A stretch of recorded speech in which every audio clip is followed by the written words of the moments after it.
Hello students, आज के video lecture में हम डिसोल्यूशन चैप्टर के प्रैक्टिकल प्रॉब्लम्स 11 एंड 12 बाकी रह गया था वो कवर अप करेंगे। तो यहाँ पर 11 प्रैक्टिकल प्रॉब्लम स्टार्ट करने से पहले मैं आपसे रिक्वेस्ट करूँगी कि अगर अभी तक आपने मेरे चैनल को सब्सक्राइब नहीं किया तो प्लीज़ चैनल को सब्सक्राइब कीजिए एंड चैनल लिंक अपने फ्रेंड्स के साथ ज़रूर शेयर कीजिएगा। वीडियो को लाइक करना मत भूलिएगा। तो यहाँ पे केस है when all partners become insolvent. जब सारे के सारे पार्टनर इंसॉल्वेंट डिक्लेयर हो जाते हैं तो उस केस में हम क्या करते हैं, जैसे मैं आपको इलस्ट्रेशन प्रॉब्लम्स करवाई थी तो उस वक्त मैंने आपको बताया था कि जब भी केस आता है कि सारे के सारे पार्टनर्स इंसॉल्वेंट हो जाते हैं तो आपको ऑलवेज एक बात पहले तो याद रखनी है कि जितने भी आपके जो लायबिलिटीज़ है, थर्ड पार्टी लायबिलिटीज़, जैसे यहाँ पे क्रेडिटर्स एंड लोन अकाउंट दिया हुआ है, राइट, तो हम लोग यूजुअली जनरली हम क्या करते हैं, इसको रियलाइजेशन अकाउंट में ट्रांसफ़र करते हैं। लेकिन अब हम इसको रियलाइजेशन अकाउंट में ट्रांसफ़र नहीं करेंगे, इसका हमको सेपरेट अकाउंट बनाना है। तो इमीडिएटली आपको क्लिक होना चाहिए जब ऑल पार्टनर्स बिकम इंसॉल्वेंट का केस होता है तो आपको ये जो दिए हुए ट्रेड क्रेडिटर्स एंड लोन यहाँ पे है, ये इनका हमको सेपरेट अकाउंट बनाना पड़ेगा। तो यहाँ पर क्वेश्चन नंबर 11 में following is the balance sheet. Balance sheet है एज ऑन 31 मार्च 2019 की बैलेंस शीट है of a firm having 3 equal partners. 3 equal partners का मतलब क्या, वो इक्वली है ना शेयर करेंगे profits and losses, equally share करेंगे। तो 1:1:1 का रेशियो होगा। यहाँ पे प्रीति, प्रिया एंड प्राची तीनों भी पार्टनर्स हैं। तो in the books of the partnership firm Preeti, Priya and Prachi हमको अकाउंट्स बनाने होंगे। तो यहाँ पर दिया है बैलेंस शीट 31 मार्च 2019 का। लायबिलिटीज के अंडर में यहाँ पे कैपिटल बैलेंसेस दिए प्रीति, प्रिया एंड प्राची के कैपिटल बैलेंस। तो बाय बैलेंस ब्रॉट डाउन करके हम पार्टनर्स कैपिटल अकाउंट बनाएंगे, वहाँ पे से रिकॉर्ड करेंगे। एंड जैसे कि मैंने आपसे कहा, जब ऑल पार्टनर्स इंसॉल्वेंट का केस होता है तो जो थर्ड पार्टी लायबिलिटीज़ होती है उनका सेपरेट अकाउंट बनाया जाता है, लेजर अकाउंट। तो यहाँ पे हम ट्रेड क्रेडिटर्स का सेपरेट लेजर अकाउंट बनाएंगे और उस लेजर अकाउंट में हम बाय बैलेंस ब्रॉट डाउन करके 50,000 रिकॉर्ड करेंगे एंड लोन अकाउंट बनाएंगे, उसमें 30,000 हम लोन का अमाउंट ट्रांसफर करेंगे। फिर यहाँ पे है ना लोन को लेके कहा गया है कि सिक्योर्ड बाय मशीनरी, मशीनरी से सिक्योर किया गया है। मतलब है ना मशीनरी जब हम सेल ऑफ करेंगे, क्योंकि ये डिसोल्यूशन का केस है तो इसमें मशीनरी को जब हम सेल ऑफ करेंगे तो जो भी अमाउंट सेल ऑफ का रिसीव होगा उतना अमाउंट सबसे पहले लोन के उसमें लोन को एडजस्ट करने में चला जाने वाला है। तो इसका मैं आपको बताऊंगी कि किस तरीके से हमको एडजस्टमेंट करना है। और उसके बाद में ये जो क्रेडिटर्स हैं ना, लोन वाला है, बाकी का बैलेंस, उसका रेशियो निकलेगा एंड ये सब काफ़ी डिटेल में आपको मैं बहुत अच्छे से बताने वाली हूँ। तो वीडियो को लास्ट तक जरूर देखिएगा एंड क्वेश्चन भी सुना कीजिएगा। बहुत सारे स्टूडेंट्स ऐसे करते हैं कि क्वेश्चन जो एक्सप्लेन करती हूँ मैं उसको रीड नहीं करते हैं, स्क्रीनशॉट या पता नहीं, I don't know, half information के साथ सम सॉल्व करते हैं एंड फिर उनको लॉट्स ऑफ डाउट्स होते हैं। तो it is very difficult to text me in the box. इतने लंबे लंबे जो आप लोगों के डाउट्स हैं लेके आप आते हो तो वो बहुत डिफिकल्ट होता है। वीडियो में तो मैं सारा का सारा डीपली एक्सप्लेनेशन देती हूँ, फिर इतने डाउट्स कैसे अराइज हो सकते हैं, आई एम ऑल्सो वंडरिंग। तो आपको लास्ट तक वीडियो को देखना है, ध्यान से देखना है, कैलकुलेशन पार्ट भी देखना है। नाउ यहाँ पे एसेट्स के अंदर भी हमें मशीनरी, फर्नीचर, स्टॉक दिया है। तो ये तीनों भी है मशीनरी, फर्नीचर, स्टॉक हमको रियलाइजेशन अकाउंट के डेबिट साइड में टू सन्ड्री एसेट्स करके हम इनको रिकॉर्ड करेंगे, इनके अमाउंट 23,000, 16,000, 47,000 को। एंड उसके बाद में ये जो कैश अकाउंट दिया इसका सेपरेट हम लेजर अकाउंट बनाएंगे। तो वहाँ पे टू बैलेंस ब्रॉट डाउन हम 10,000 बैंक अकाउंट बनाएंगे, उसमें to balance brought down 10,000 record करेंगे। एंड फिर ये जो प्रॉफिट एंड लॉस अकाउंट दिया, तो आपको हमेशा याद रखना है एसेट्स अकाउंट के अंडर में जो भी प्रॉफिट एंड लॉस अकाउंट करके दिखाई देता है तो मतलब वो डेबिट बैलेंस है, वो है ना लॉस है। तो ये है ना, जैसे हम लोग जनरल रिजर्व हुआ, रिजर्व फंड हुआ, कैसे डिस्ट्रीब्यूट करते हैं, पार्टनर्स को क्रेडिट कर देते हैं, तो ये हमको पार्टनर्स कैपिटल अकाउंट में डेबिट कर देना है।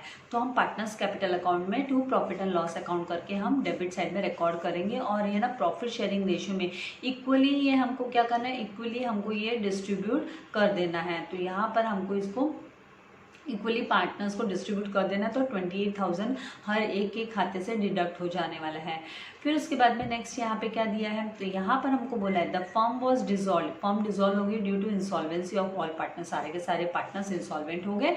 इसके लिए ये आपको क्वेश्चन के अंदर में ही रहेगा। ये यहाँ पे जो हेडिंग दी है ना, ऐसी वाली हेडिंग आपको एग्जाम में क्वेश्चन में नहीं आने वाली है।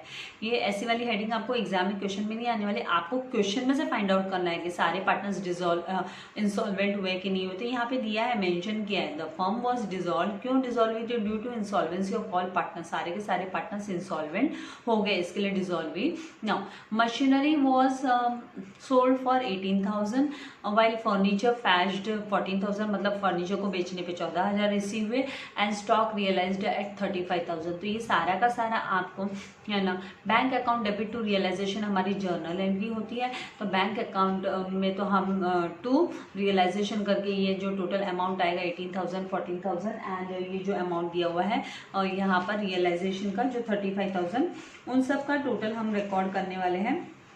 जो 67,000 आने वाला है तो वो हमको बाय बैंक करके हम रियलाइजेशन अकाउंट में रिकॉर्ड करेंगे एंड बैंक अकाउंट में हमको टू रियलाइजेशन करके एसेट्स रियलाइज करके हमको रिकॉर्ड करना होगा। फिर यहाँ पे रियलाइजेशन एक्सपेंसेस अमाउंटेड टू ₹2,000 दिया है। तो इसकी जो जर्नल एंट्री होती है वो होती है realisation account debit to bank account.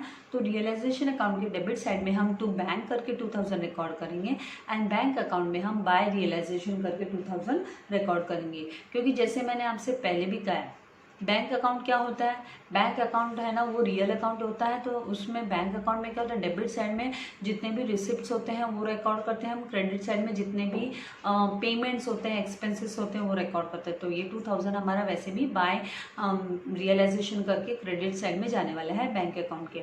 Now यहाँ पे क्या बोला है, nothing could be recovered from Priya and Prachi. Priya और प्राची से कुछ भी रिकवर नहीं हुआ, but ₹3,400 could be collected from Preeti's private estate. लेकिन 3,400 ना प्रीति से रिसीव हुआ। तो यहाँ पे एक और जर्नल एंट्री फ्रेम होगी जो कि bank account debit to Preeti's capital account करके, bank account debit to Preeti's capital account.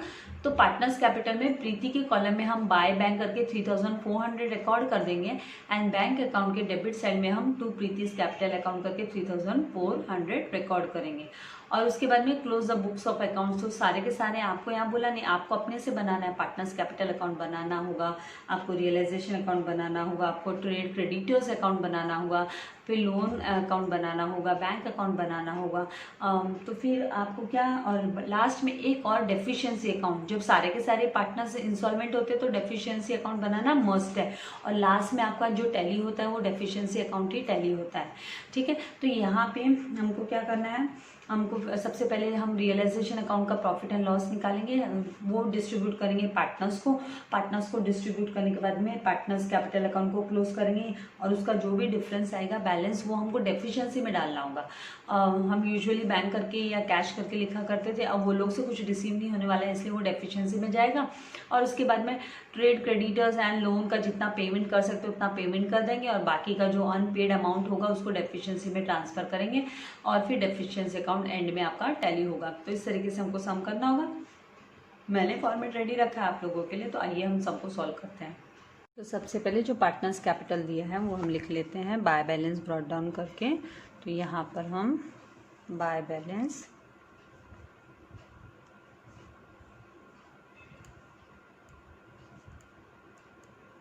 Amount कितना दिया है, प्रीति का 40,000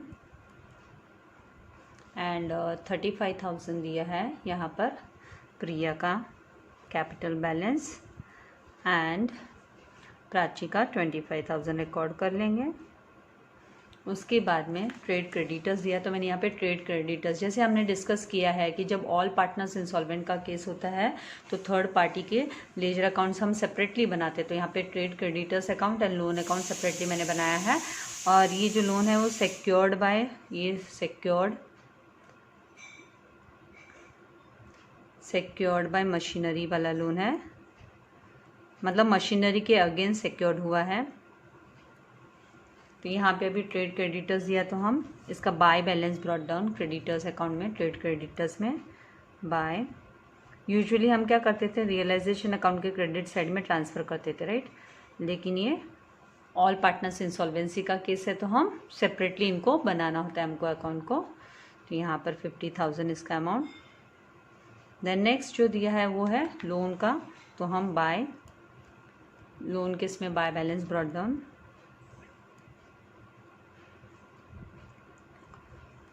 30,000 हम रिकॉर्ड कर लेंगे। इसके बाद में हमको क्या करना है, एसेट्स के अंडर में जो दिया हुआ वो रियलाइजेशन अकाउंट के डेबिट साइड में, जैसे रियलाइजेशन अकाउंट का डेबिट साइड में हम रिकॉर्ड करेंगे क्योंकि हम इसको ट्रांसफ़र कर रहे हैं रियलाइजेशन अकाउंट में, तो यहाँ पर टू सन्ड्री एसेट्स, क्योंकि एसेट्स बैलेंस होते हैं वो डेबिट बैलेंस होते हैं, इसीलिए हम डेबिट साइड रियलाइजेशन में इसको लेते हैं। तो सबसे पहले मशीनरी का, तो मशीनरी का अमाउंट है, मैंने इनर कॉलम ड्रॉ नहीं किया, तो हम इस पैटर्न में भी कर सकते हैं। अगर आपको अमाउंट का कॉलम इनर कॉलम ड्रॉ नहीं करना, आप अंदर के साइड में इस तरीके से अमाउंट लिख लो और फिर उनकी टोटलिंग कर सकते हो आप। यहाँ पे अभी नेक्स्ट फर्नीचर का जो अमाउंट दिया है वो कितना है 16,000 फर्नीचर। एंड देन स्टॉक दिया है, स्टॉक को हम लिख लेंगे 47,000 इस तरीके से।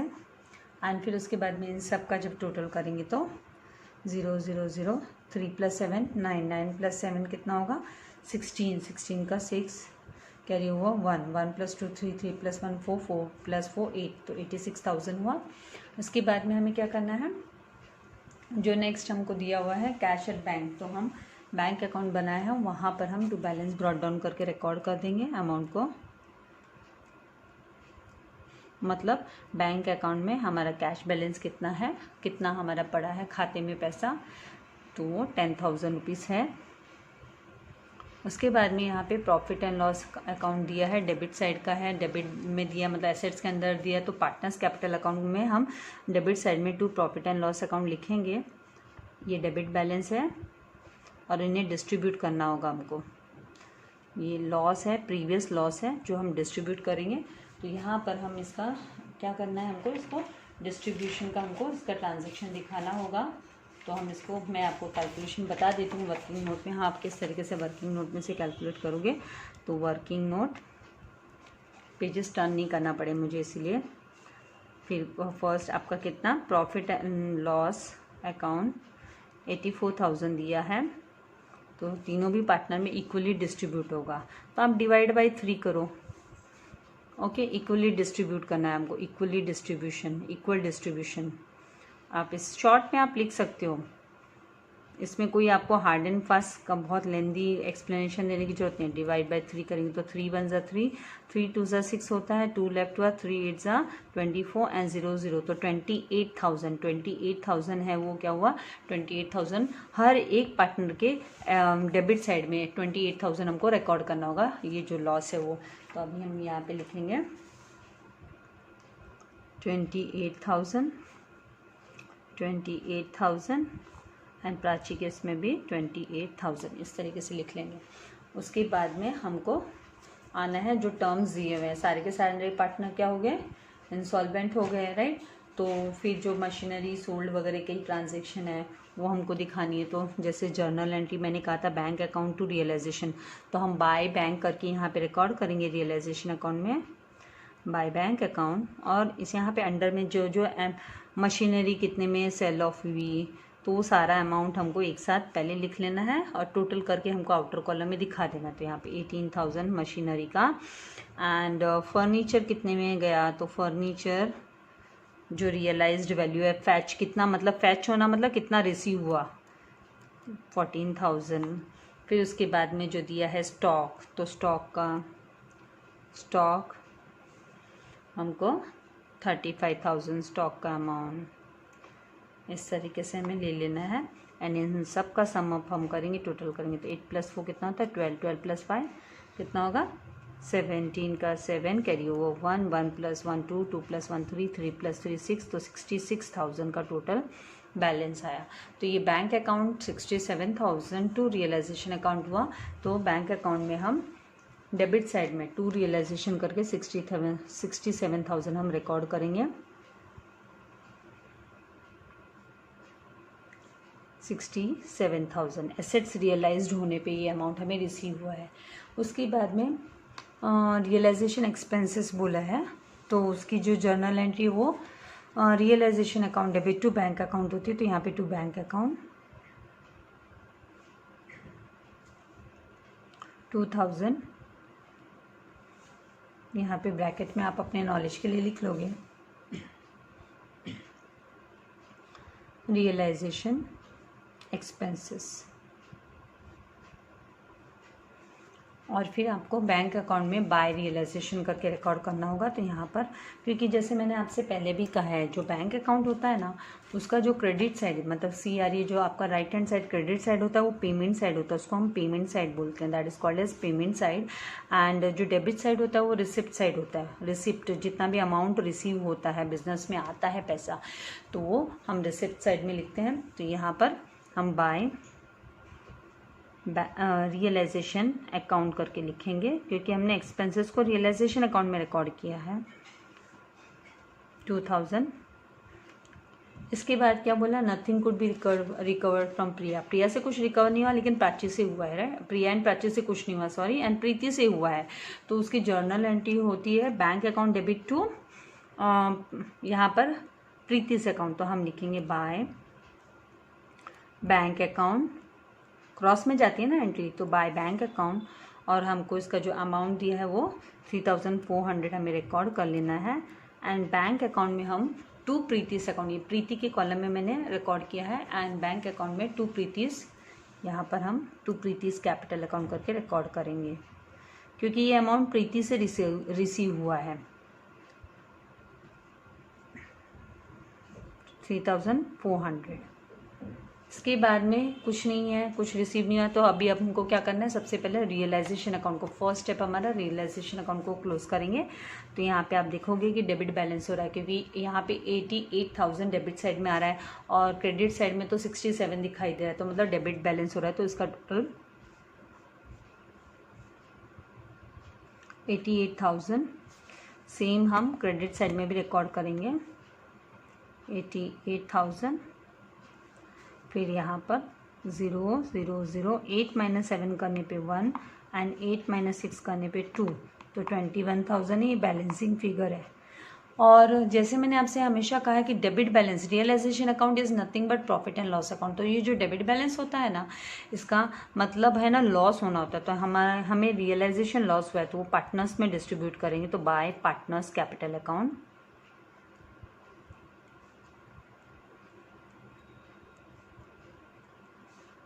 तीनों भी पार्टनर को इक्वली डिस्ट्रीब्यूट होने वाला है। तो यहाँ पर प्रीतिस, क्योंकि यहाँ पे स्टार्टिंग में बोला था ना इक्वल पार्टनर्स, 3 इक्वल पार्टनर्स, तो इक्वल है मतलब इक्वली उनको मिलेगा, प्रीति, प्रिया एंड प्राची। तो ये जो 21,000 है ये आपको तीनों में इक्वली डिस्ट्रीब्यूट करना है। इक्वली डिस्ट्रीब्यूट करना है मतलब 3 हिस्से करने हैं इसके इक्वल। तो आप क्या करोगे इन जनरल, सिंपल, आप ये जो loss on realisation, loss on realisation का जो लॉस है वो 21,000 है, उसको डिवाइड बाय 3 कर दो, 3 इक्वल हिस्से करने के लिए। तो तीनों पार्टनर को फिर 3 × 3, 3 × 7 = 21, तो 7,000 है ना, 7,000 ईच पार्टनर का हो गया। Each partner will have to bear, each partner को बेयर करना पड़ेगा। और ये भी ईच पार्टनर को ही गया था 28,000 ईच पार्टनर, यहाँ पे चाहिए ईच पार्टनर, हर एक पार्टनर को। तो 7,000 हमको रिकॉर्ड करना है, तो यहाँ पे 7,000 एंड 7,000, ठीक है। तो पार्टनर्स कैपिटल अकाउंट में हम डेबिट साइड में टू रियलाइजेशन अकाउंट लिखेंगे, एंड ब्रैकेट में आप लिख लोगे कि लॉस, तो यहाँ पर 7,000 एंड 7,000 इस तरीके से अमाउंट आ जाएगा। उसके बाद में हमें क्या करना है, पार्टनर्स कैपिटल को क्लोज करना है। तो यहाँ पर हम पार्टनर्स कैपिटल को क्लोज करेंगे।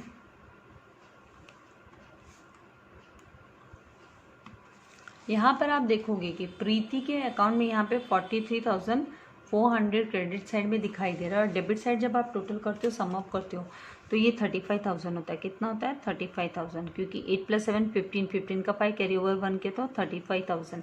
तो मतलब इसका तो क्या हो रहा है, क्रेडिट बैलेंस हो रहा है। तो हम लेकिन ये जाएगा डेफिशिएंसी में ही है। अब ये है ना बैंक अकाउंट में नहीं जाएगा, क्योंकि हम डेफिशिएंसी में ही इसको एडजस्ट हमको करना होगा। तो यहाँ पर हम, क्योंकि ये ऑल पार्टनर्स इंसॉल्वेंसी का केस है, तो 43,400 हमने लिखा। यहाँ पर भी हम क्या करेंगे, डेबिट साइड में भी हम 43,400 लिखेंगे। और इन दोनों का जो बीच का डिफरेंस है, इन दोनों के बीच का डिफरेंस यूजुअली हम बैंक के थ्रू, कैश के थ्रू एडजस्ट करते थे, राइट। तो ये जो डिफरेंस है, लेकिन ये अब ऑल पार्टनर्स इंसॉल्वेंसी का केस है। ऑल पार्टनर्स इंसॉल्वेंसी, तो हम यहाँ पे 2 डेफिशिएंसी अकाउंट लिखेंगे।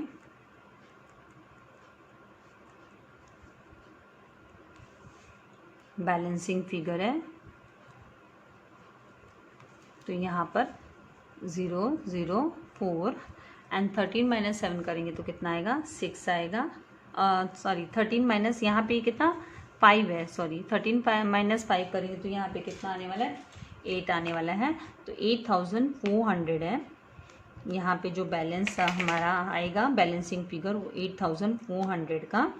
तो हमें यहाँ पे लिखना है 8,400, तो 8,400। तो 8,400 कहाँ जाएगा, डेफिशिएंसी अकाउंट के। यहाँ पे डेफिशिएंसी अकाउंट बना है, यहाँ पे ये डेबिट साइड में है 8,400, तो हम क्रेडिट साइड में, डेफिशिएंसी अकाउंट के क्रेडिट साइड में बाय प्रीवियस कैपिटल अकाउंट करके इसको रिकॉर्ड करेंगे।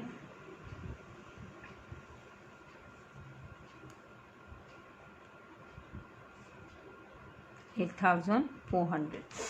फिर उसके बाद में हम देखेंगे कि यहाँ पे प्रिया का है ना, आप टोटल करोगे तो 35,000 और प्रिया का क्रेडिट साइड में भी 35,000 है। तो ये रफा दफा हो गया, इसकी कोई डेफिशिएंसी नहीं, मतलब इसका कोई यहाँ पे ही एडजस्ट हो गया, कोई डेफिशिएंसी वगैरह में नहीं जाने वाला है। तो 35 टैली हो गया दोनों साइड।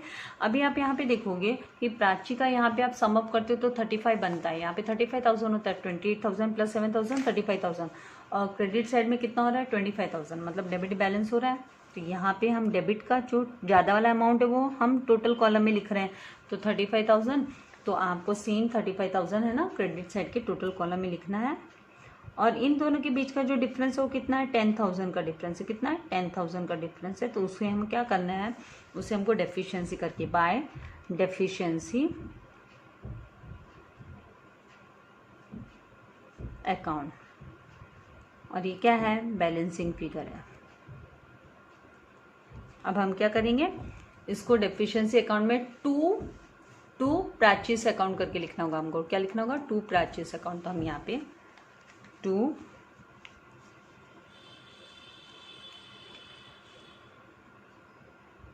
प्राचीस capital account 10,000। इसके बाद हमें क्या करना है, ये अमाउंट हो गया। अब हम क्या करेंगे, क्रेडिटर्स को कितना हो रिसीव होगा, लोन का पैसा कितना मतलब जाएगा, कितना किसको मिलेगा, वो हमको देखना है, राइट। तो यहाँ पे है ना, ये जो लोन है ना, सबसे पहले आपको लोन का देखना है कि लोन सिक्योर्ड लोन है। क्या है, ये सिक्योर्ड लोन है। तो इसमें इसका लोन कितना है, 33,000 का लोन है। तो इसको सिक्योरिटी मिली थी मशीनरी के अगेंस्ट, मशीनरी के अगेंस्ट सिक्योरिटी मिली है, राइट। तो है ना, यहाँ पे आपका बैंक बैलेंस आप देखो कि टोटल बैंक बैलेंस कितना हो रहा है। तो यहाँ पे हम जब सम अप करेंगे, सम अप करने पे 004 7 + 3 10 का 0 कैरी ओवर 1, तो 80,400। तो इस जो 80,400 में से ना सबसे पहले 18,000, क्योंकि इसमें इंक्लूडेड है, इस 80,400 में ये जो 18,000 जो मशीनरी का रिसीव हुआ था वो इंक्लूडेड है ना। तो इस 80,400 में से हमें सबसे पहले क्या करना है, लोन वाले का पैसा निकाल लेना है। 18,000 तो उसका क्लियर कर लेना है पहले। तो इसके लिए आपको है ना एडजस्टमेंट्स लिखने होंगे, मतलब इसको आप वर्किंग नोट आप नोट डाउन कर लोगे तो ज़्यादा आपके लिए अच्छा होगा, कन्वीनियंट होगा, और आपको फिर प्रॉब्लम भी अराइज नहीं होगी, राइट। तो आपको क्या करना है यहाँ पर कि यहाँ पे जितने भी इसके एडजस्टमेंट रिलेटेड हमें करने हैं उन्हें आपको लिखना होगा और नोट डाउन करके रखना होगा, ताकि आपको है ना उसमें कुछ तकलीफ नहीं आए जब आप खुद से सम करो तो कोई प्रॉब्लम अराइज ना हो। इसके लिए सबसे पहले क्या करोगे, यहाँ पर आप नोट लिख लोगे, ये आपको नोट डाउन करके रखने हैं, तो आप नोट करके यहाँ पे, तो मैं आपको वर्किंग नोट में यहाँ पे दिखा देती हूँ। तो वर्किंग नोट में आपको दिखा देती हूँ कि वर्किंग नोट नंबर आपका जो 4 है, ठीक है, उसमें सबसे पहले आप क्या लिखोगे, आपको लिखना होगा कि अमाउंट पेड, ये नोट डाउन करके रखना आप लोग, ताकि आप अकेले करो तो आपको और अच्छे से ध्यान में रहे कि loan, amount paid to loan कहाँ से, from sale of machinery sale करने पे, दैट इज ₹18,000 में मशीनरी सेल हुई थी, तो 18,000 तो मशीनरी सेल करने पे पेमेंट हो जाएगा किसको, लोन का। तो बैलेंस लोन का अमाउंट फिर कितना है, तो यहाँ पे बैलेंस बचा हुआ loan amount, balance loan amount equals to क्या होगा, इक्वल्स टू होगा 30,000 का लोन अमाउंट, कितना है लोन का, कितना लोन पेमेंट करना है, तो 30,000 का लोन का पेमेंट करना है, राइट। तो 30,000 में से 18,000 का तो पेमेंट डायरेक्टली वो सिक्योर्ड है करके पहले इसको दे देना है, फर्स्ट हम इसको देते हैं, तो 18,000 माइनस करेंगे, तो 30,000 माइनस 18,000 करेंगे तो 12,000 क्या आ गया, बैलेंस लोन अमाउंट है जो अभी भी देना बाकी है। अब आपको क्या करना है, मतलब स्ट्रेट अवे 18,000 तो बैंक बैलेंस से कम हो जाने वाला है, right.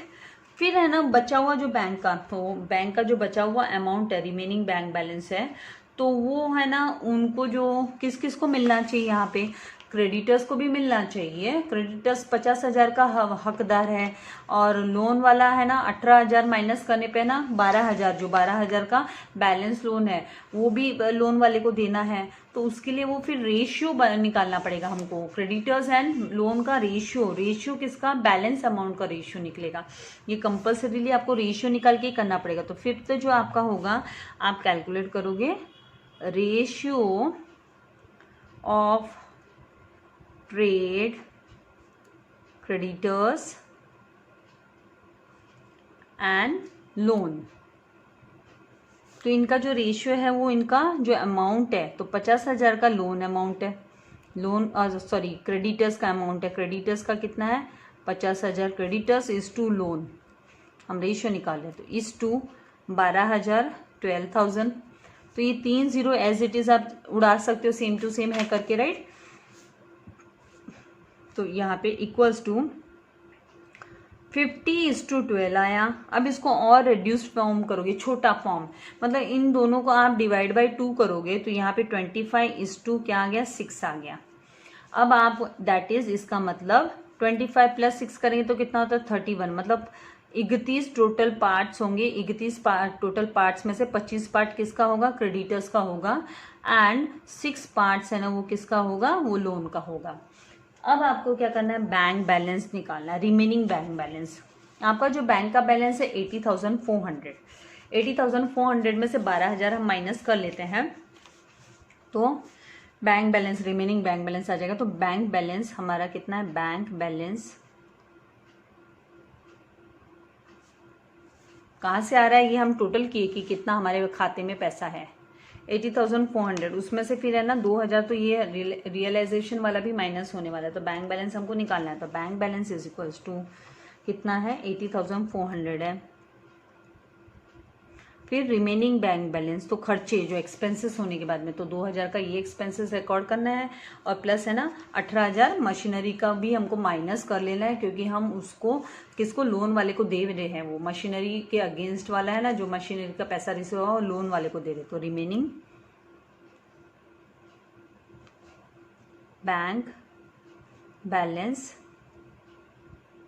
Is equals to 80,400 minus 2,000 कर रहे हैं हम रियलाइजेशन एक्सपेंसेस का, और माइनस हम कर रहे हैं 18,000 मशीनरी वाला, जो लोन के अगेंस्ट वो मशीनरी का चार्जेस है। तो यहाँ पे 80,400 माइनस 2,000 करेंगे तो कितना आएगा, 78,400 माइनस 18,000 करेंगे तो कितना आएगा हमको 60,400, तो 64,400। अब ये 60,400 है, इसको हमें डिस्ट्रीब्यूट करना है, किसको किसको देना है, क्रेडिटर को और लोन वाले को देना है, right.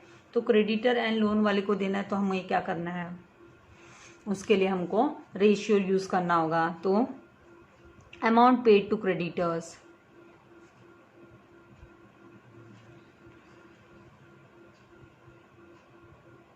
Amount paid to creditors is equals to, ये जो 60,400 है मल्टीप्लाई बाय हम क्या करेंगे 25/31, रेशियो में डिवाइड करना है ना, हमको रेशियो में ही बांटना पड़ेगा ना, क्योंकि नहीं तो हम पूरा का पूरा 50,000 पहले इसको पेमेंट करेंगे तो बेचारे लोन वाले के लिए तो कुछ सिस्टमेटिकली उसके ढंग से उसका बचेगा ही नहीं, क्योंकि उसका भी तो अभी तक 12,000 बकाया है ना, तो उसके लिए रेशियो में डिवाइड किया जाता है।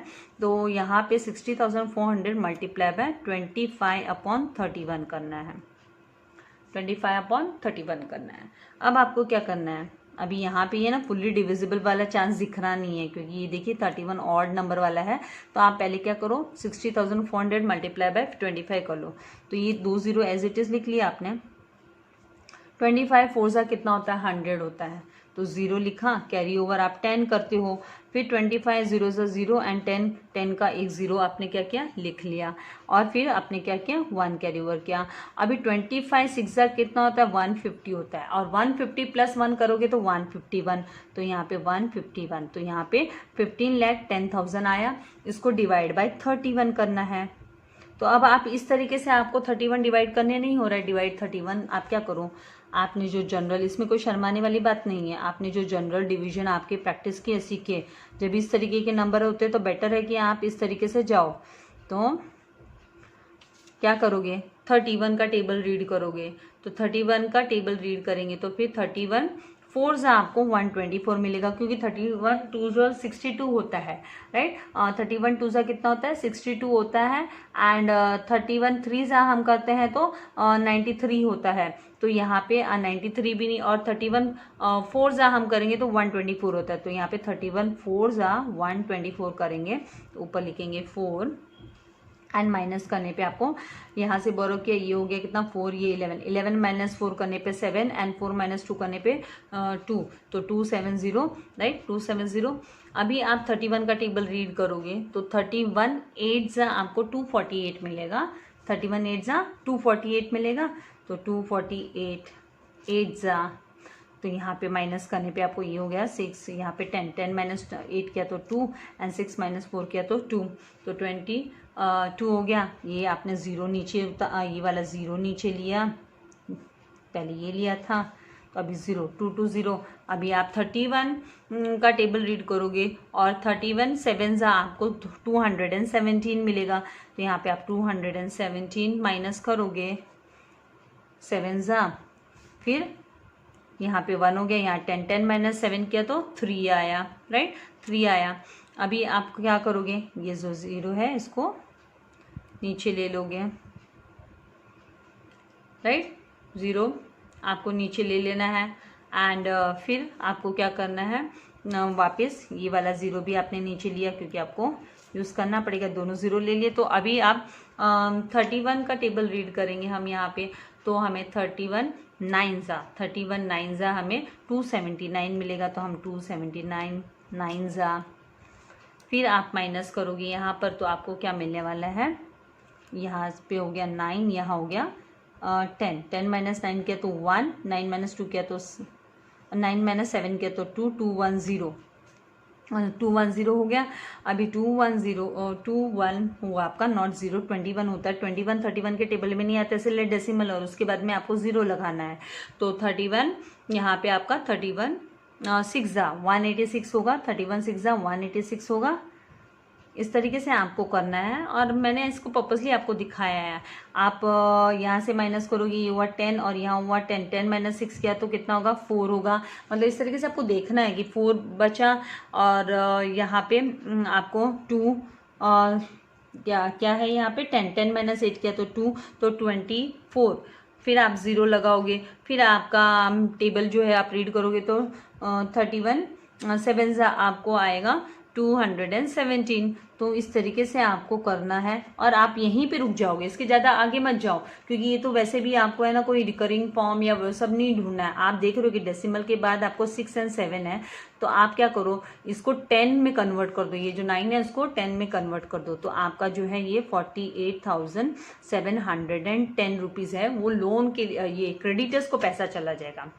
अब आपको अगर है ना कितने में से ये चला जाएगा, बैंक बैलेंस हमारा कितना 80, बैंक बैलेंस हमारा बचा हुआ रिमेनिंग बैंक बैलेंस 60,400 है। तो 60,400 में से 48,710 ये क्रेडिटर्स को हम दे देंगे, और बाकी का बचा हुआ जो है ना वो हम किसको दे देंगे, लोन वाले को दे देंगे, लोन वाले को, क्योंकि लोन वाले का 12,000 बाकी है अभी भी, तो लोन वाले को दे देंगे। ये देखो आपको ऐसे लगेगा मिस क्या बोल रहे, इसके लिए भी आपको भी प्रैक्टिस करनी पड़ेगी। तो ये या तो आप इसको है ना क्या करो, 60,400 में से 48,710 आप माइनस करो, तो फिर आपको जो बचा हुआ बैलेंस होगा वो किसके लिए चला जाएगा, लोन के लिए। तो आप लिखोगे अमाउंट पेड टू, ये जो रिमेनिंग अमाउंट, जो बैंक बैलेंस हमारा रिमेनिंग बैंक बैलेंस कितना है, तो remaining bank balance 60,400 minus amount paid to creditors, क्योंकि आपने क्रेडिटर्स का एक जन का भी निकाल लिया तो बस हो गया। आपको जरूरी नहीं है कि आप है ना अभी लोन वाले का भी निकालो, क्योंकि एक ही तो हकदार है, बचा हुआ पैसा लोन वाले का होगा। इतना इसको दे दिया तो इसी में से तो बचा हुआ पैसा जाएगा लोन वाले को भी।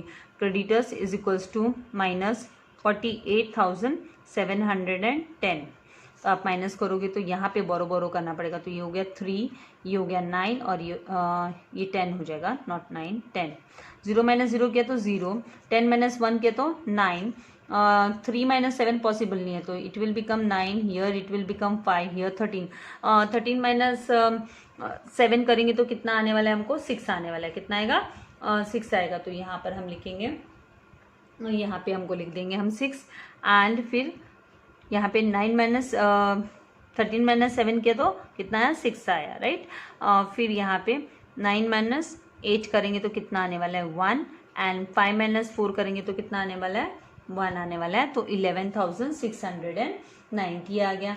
तो ये बचा हुआ 11,619 किसको चला जाएगा, अमाउंट, ये रिमेनिंग जो लोन वाले को, amount paid to loan, remaining amount है ये बचा हुआ, ये इसको चला जाएगा। तो आपका टोटल जो लोन के उसमें जाएगा वो बैलेंस आपका कितना जाने वाला है, यहाँ पे आप लिखोगे टू बैंक अकाउंट।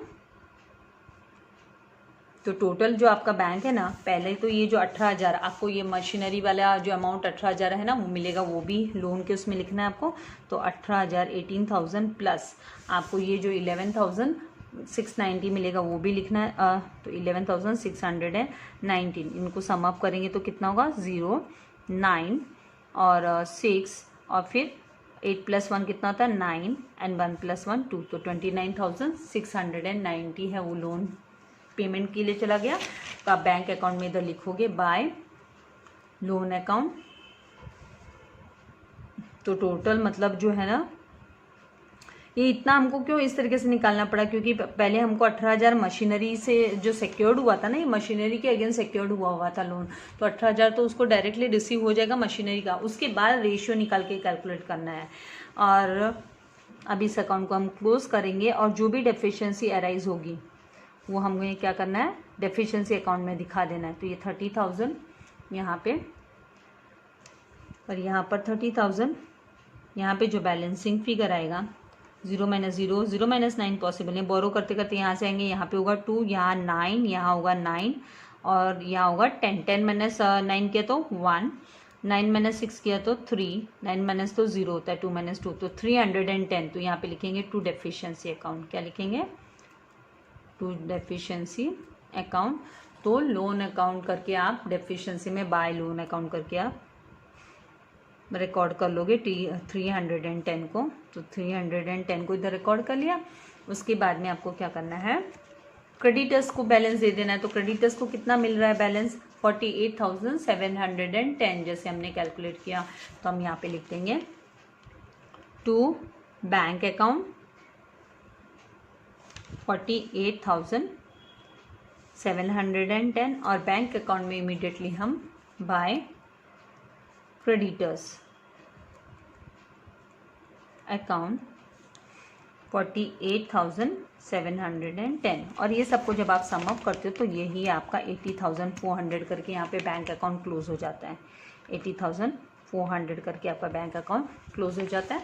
फिर यहाँ पे आपका जो बैलेंसिंग फिगर होगा, क्योंकि देखो 50,000 रिसीव होना था लेकिन 50 नहीं हुआ और हम इंजस्टिस नहीं कर सकते थे ना लोन वाले के साथ। अगर इसको पूरा 50,000 दे देते तो फिर उसको है ना कम मिलता और भी उसका डेफिशिएंसी दिखाई देता, इसीलिए रेशियो में डिवाइड होता है। और अब ये जो बैलेंसिंग फिगर है वो टू डेफिशिएंसी अकाउंट करके जाएगा। तो यहाँ पे 0, यहाँ पे 4, यहाँ 9 और ये हो गया 10। 10 माइनस 1 किया तो 9, 9 माइनस 7 किया तो कितना आने वाला है हमको 9 माइनस 7, यहाँ पे 9 माइनस 7 किया तो 2 एंड 9 माइनस 8 किया तो 1, तो 1290 का डेफिशिएंसी है। 4 माइनस 4 करने पे तो 0 ही होता है, तो 1290 का डेफिशिएंसी हम डेफिशिएंसी अकाउंट में बाय क्रेडिटर्स करके दिखाएंगे। क्रेडिटर्स अकाउंट 1290, तो इस तरीके से अब आप जब टोटल करोगे तो आपका ये जो है टैली हो जाना चाहिए। तो यहाँ पे आया 10,000 डेबिट साइड में, क्रेडिट साइड में भी टोटल करोगे तो 0, 9 प्लस 1 कितना होता है 10 का 0 कैरी हुआ 1, 1 प्लस वो 1 प्लस वो 5, 5 प्लस 8, 8 प्लस 2 10 का 0 कैरी हुआ 1, 1 प्लस 8 9, 9 प्लस 1 10। तो इस तरीके से आपका ये सम टैली हो गया, डेफिशिएंसी अकाउंट टैली हो गया। तो ऐसे इस तरीके से आपको सम करना है। तो आई होप आपको समझ में आ गया है। आपको कैलकुलेशन की तो प्रैक्टिस करनी होगी, उसके लिए मैं कुछ हेल्प नहीं कर सकती। उसके लिए मैंने आपको दिखाया भी कि आप इस तरीके से डिवीजन करके कर सकते हो। तो आपको माइंड लगाना है। डेसिमल के बाद फिर ज़्यादा डिवीजन अगर बार बार हो रहा है तो आपको ज़्यादा लंबा जाने की जरूरत नहीं है। अगर मोर देन 5 है, डेसिमल के बाद मोर देन 5 है, तो आप है ना 1 इंक्रीज कर दो इसके जस्ट यूनिट में, यूनिट के प्लेस पे आप उसको इंक्रीज करके 1 कर दो, 1 प्लस कर दो उसमें, तो ऑटोमेटिकली 9 प्लस 1 करने पे 10 मिल जाता है। तो इस तरीके से आपका 48,710 आ जाता है। और फिर बाद में इसको रेशियो के हिसाब से निकालने की जरूरत नहीं है लोन के अमाउंट को, क्योंकि आपका कैलकुलेशन फिर लेंदी हो जाएगा। इस तरीके से कैलकुलेशन करना पड़ेगा फिर आपको। अगर आप रेशियो के हिसाब से निकालते हो तो फिर आपको कैसे लेना पड़ेगा, 60,400 मल्टीप्लाई बाय आपको 6/31 करके जाना पड़ेगा। और फिर आप 60,400 को 6 से जब ये मल्टीप्लाई करोगे तो फिर आपको 3,62,400 आएगा। फिर उसको आपको डिवाइड बाय 31 करना पड़ेगा। फिर आप जब डिवाइड बाय 31 करोगे तो फिर आपको यहाँ पे 11,200 नहीं सॉरी, आपको कैलकुलेट करोगे, आप डिवीजन करके देखो तो 11,600 एंड आपको 90 ही मिलने वाला है। तो इंस्टेड ऑफ आप डिवीजन करके, क्योंकि आपको डिवीजन करना पड़ेगा, डिवीजन करोगे तो आपको प्रॉब्लम होगी। आप चेक करके देखो भले, तो आपको ये लेंदी प्रोसेस हो जाएगा राइट। ये लोन के लिए आपका loan as per the ratio आप निकालने के लिए लोन अमाउंट पेड वाला। तो इससे अच्छा हम क्या कर सकते हैं, हम क्या करेंगे, टोटल कितना है 60,400 का बैंक बैलेंस है, रिमेनिंग बैंक बैलेंस, उसमें से 48,710 हमने क्रेडिटर्स को दे दिया, तो बचा हुआ 11,690 रहने वाला है। तो आप ये ना ये वाला कैलकुलेशन आप करके देखना, क्योंकि हो सकता है कोई स्टूडेंट बोलेगा मिस आपने ऐसे क्यों नहीं निकाला, क्योंकि ऐसे हैं बच्चे पूछते हैं कभी कभी, तो ये लेंदी प्रोसेस हो जाएगा। तो मैंने आपको शॉर्टकट बताया, एक अमाउंट निकाला तो दूसरा आप माइनस करके निकाल सकते हो, क्योंकि यहाँ पे दो ही जन को डिस्ट्रीब्यूट करना है ना हमको, इसीलिए तो इस तरीके से आपको करना है। तो आई होप आपको समझ में आ गया है। प्रैक्टिस मेक्स मैन परफेक्ट, तो प्रैक्टिस करते जाना है। बड़े बड़े डाउट्स है ना, मैं टेक्स्ट बॉक्स में, कमेंट बॉक्स में मेरे को क्लियर करना भी डिफिकल्ट हो जाता है, आई कांट टेक्स्ट। तो आप है ना वीडियो को एक बार नहीं समझ में आता, 2 बार देखो, 3 बार देखो, थरोली देखो, उसको प्रैक्टिस करो, तो आपको डिफिकल्टी आएगी भी नहीं। वीडियो को लाइक करना, शेयर करना एंड सब्सक्राइब करना मत भूलिएगा। Thank you very much. God bless you all dear students.